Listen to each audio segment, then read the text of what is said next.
minsan, ipinapaharap po namin sa mga bayan, katulad ho ng Bani, nung sila ho ay tinamaan ng kalamidad. Pangalawa ho, sabi nila, hindi raw po totoo na may tumayo na PSU building sa lungsod ng Alaminos. Again, for the record, tapos na ho yung phase 1 ng building ho namin. Kung hindi po ako nagkakamali, tapos na rin po yung phase 2. At higit sa lahat po, kung ito po ay ghost project as alleged by them, di ba? Saan mo nag-i-eskwela yung 1,500 na students na nag-aaral po ngayon doon? Ibig sabihin, nakalutang po ba sila sa hangin? Di ba? Kakaiba ho ata yung sitwasyon ng Alaminos. Hindi lang po magician si Mayor Balanza. Kung hindi, isa pa ho siya, anong tawag doon? Yung maharishi ba yun? Di ba? Hindi ho nagkakamali. Pangatlo ho, ginamit din ho namin yung pera para magtayo ho ng small convention facility sa Barangay Luca. This is meant to support yung pong tourism industry sa lungsod ng Alaminos. Alam niyo po, again, ulitin ko po, there was a time na nung po kung mayor, 60,000 na lang ako yung bisita ang pumupunta ko ng Under Islands. Tumaas po ito sa 200,000. Nakakalungkot na kahit tumaas yung bilang ng turista sa amin, karamihan po sa mga turista po sa weekend visitors. Ang gusto ko na rin targetin sana, yung mga weekday visitors na tinatawag. Na kung saan, magpo-convention muna sila, tapos iikot o mamasyalo sila sa loob ng Under Islands. This is a mini convention hotel na kasalukuyang ginagawa po sa lungsod ng Alaminos. Nagtataka ko, yung barangay captain na allegedly nag-file ang kaso sa akin, si Barat, kung tawagin ho, sa lungsod ng Alaminos. Kaya nga siya natin, Barat na ho siya. Di ba? Tagalog mismo sa barangay na yun. Sa araw-araw ho na ginawa ng Diyos, naglalakad ho siya doon sa tapat ng hotel na ginagawa na yun. And yet, di ba? Siya ho ay nagsasabi na hindi totoo yung project po na yun. So, sabi ko, Apo Kapitan, kung hindi mo makita, hipuin mo. Medyo makinis na kasi yung pader eh. Kung hindi mo mamahipo, para makasiguro ka, yung tukbukulo mo doon. Diba? Baka sakaling maramdaman mo. Meron na yung building na yun doon po sa Barangay Luca po. These are some of the projects na pinagalitan mo namin ng project po na yun. Alam nyo, sabi ko nga ho, pati mo yung Gawad Kalinga project, I think, binanggit po nila eh. Doon po sa kanilang allegation. Alam niyo po, yung gobyerno mo ng China nag-donate ng pera sa Arpidel Foundation. Kaya kung saan pinamumunuhan mo ni former President Fidel B. Ramos. Yung pera mo na yun, hindi mo ibinigay sa lungsod ng Alaminos. Ibinigay po yung pera na yun doon po sa Gawad Kalinga kay Mr. Tony Miloto. At si Tony Miloto huwag yung nag-implement po ng project. Alam niyo, there were two other organizations in the city of Alaminos that also contributed para ma-expand yung Gawad Kalinga project po namin. Isa na po, yung kooperatiba ng mga empleyado ng munisipyo. They donated 1 unit. Doon po sa Gawad Kalinga project po namin. You could just imagine, yung pera galing na ho sa amin, hindi po namin implement. We still have to turn the money over to Gawad Kalinga ho. Yung po mag-implement ng project. At saka yung Alaminos 100. So, paano ko ibubulsa yung pera? Na nandun po sa Gawad Kalinga. So, sabi ko nga po, I am being accused na ibinulsa ko po yung pera na galing sa Gawad Kalinga. I am being accused na ibinulsa ko po yung 300 million na inutang mo ng munisipyo. Sabi ko nga po, nandito po yung aming mga finance officers. 35% pa lang po yung ilalabas po namin sa pera nyo. 35%. In fact, abolido na nga po yung contractor kasi hindi pa po siya mabayar-bayaran. For a very simple reason. Kailangan po namin ng central bank clearance. There is an old law na ipinapatupad ho ngayon ng ating gobyerno na kapag ikaw ay umutang, bago mo magamit yung utang, dapat merong central bank clearance. Dalawang klase po yung utang na yun sa FSED. 180 million and 120 million. Yung 180 million, nagamit na po namin 20%. Yung balance, nasa bangko. Yung 120 million na utang po namin, hindi pa po namin nagagamit. Wala po ang central bank clearance yun. So it is impossible for me to pocket that money. Kaya sabi ko ako, hindi mo dapat plunder yung aking kaso. Kung ninakaw po yung pera nyo, dapat bank robbery. Diba? Para malinaw yung ating problema ko dito. Mali yung kaso eh. Diba? So, alam nyo, yung ginawa po sa akin ngayon, this is not new to me. The first time na humanap po ako sa inyo, I mentioned it already, na bago man lang ako mag-file ng aming kandidatura, si Governor Espino mismo ang nagre-review ng budget ng Alaminos.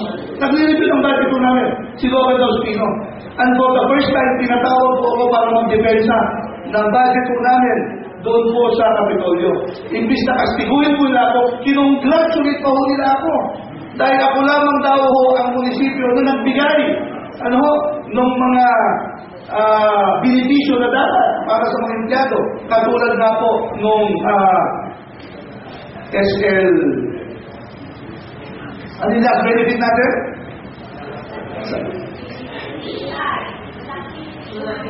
Productivity enhancement law at saka yung salary standardization law. Comply po yung lungsod ng Alaminos. Kung ipinulsa ko po natin ang pera nito, dapat po nung Christmas party mo namin ng lungsod, matagal daw akong minumura ng mga empleyado. Ibig sabihin, ubus na yung sweldo nila, wala ko silang bonus, putol na yung kuryente at tubig ko dapat ng Alaminos ngayon. Again, for the record, when I put up that school in the city of Alaminos, the provincial board tried to suspend me for doing my job as the mayor of the city. Kasi sabi nga po, maraming bata sa Alaminos ang hindi makapag-aral dahil hindi po nila kaya yung tuition fee sa mga pribadong eskwelahan. Bakit galit na galit si Governor Espino sa akin? Kasi tinamano yung negosyo ng kanyang kaklase doon po sa Alaminos. Ano po, kaya ako na ako dinimanda, hindi lang mo yun. Hindi lang mo siya yung galit sa akin.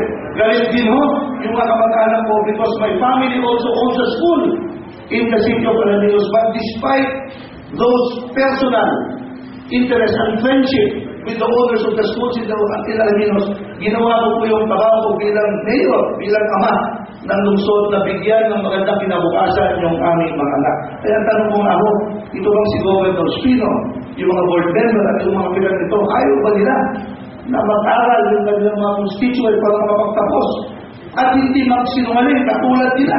Di ba? Na sinasabi ng they have personal knowledge of all the allegations against me. For the record, kahit po kayo ngayon, buksan natin yung website ng Alaminos. Halos lahat po na nandito nandun po sa website namin. In the name of transparency as required, not only by the law, but as a practice of Mayor Braganza the day I became a public servant, na wala po itatago sa aking mga kababayan sa usapin ng paggamit ko ng pondo. And again, for the record, we are the only municipality or city in the province today that practices the bottom-up budgeting. Na ipinapatupad ho ni Pangulong Aquino ngayon. Where the money na gagamitin mo namin sa budget, ipinag-uusapan muna ng iba't ibang sektor ng ating mga lipunan bago po namin ikakarga sa aming national budget. So how can I be accused of that being transparent when everything is in our website? How can I be accused of having those projects when just yesterday some of you are friends from the media went back and you showed it in your own respective programs what we are trying to do in the city of Alaminos. So finally, ladies and gentlemen, hindi ko tuloy malaman kung ang nangyari po sa akin ay na-black propaganda lamang mo ako. Na magaling mo natin gobernador. Hindi ko po malaman kung ito ay plunder o blunder. Naman ng ating mahal na gobernador. Ako po, ang panawagan po, palagi sa inyo, Pangasinan muna, hindi bulsa muna. Yung ba? Yung po namin panawagan. At bilang huling katanungan, kung ako ay bilyonaryo, wala po akong masakyan na nito. Diba? Wala po akong masakyan na nito. Diba? Diba? Yung sakyan pa ako na nito. Ang alam ko, yung ating gobernador, bago siya kasuhan, ni Mayor Dunya, umiikot po siya sa Pangasinan, ang sakay niya isang hammer, at ang backup niya isang Land Cruiser. Ngayon, hindi ko na po nakikita ito. Bakit ay tinatago? Why is the governor hiding his vehicles? At bakit ang gamit na ngayon yung Ford Everest? Di ba? Nakatulad doon mga binigay niya sa kanya mga board member tuwing may Peter na doon silang uutangin ng lalawigan ng Pangasinan. And by the way, magkano ho ba yung utang ng ating probinsya? Wala akong nakakaalam. Di ba? I would like to ask our friends from Manila, magkano ho ba talaga utang ng ating lalawigan? I am challenging the governor now, today. Di ba? Huwag kang magsinungaling. Alam na natin sikreto mo at alam na huwag mong Pangasinan.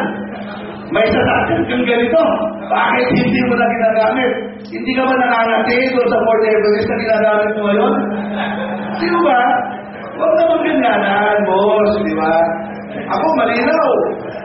Yung salin mo, anytime kaya mong ilabas. Ikaw, kaya mong ilabas yung salin mo? Kasama ba yung mga vaccine plan mo sa Poptic? Sa salin mo? Kasama ba yung vaccine plan mo sa Poptic? Sa salin mo? Kasama ba yung fish pad mo sa mga pool? Yung salin mo. O yung fish pad mo sa tubo, sa Bingmalay. Go, di ba? Maglabas.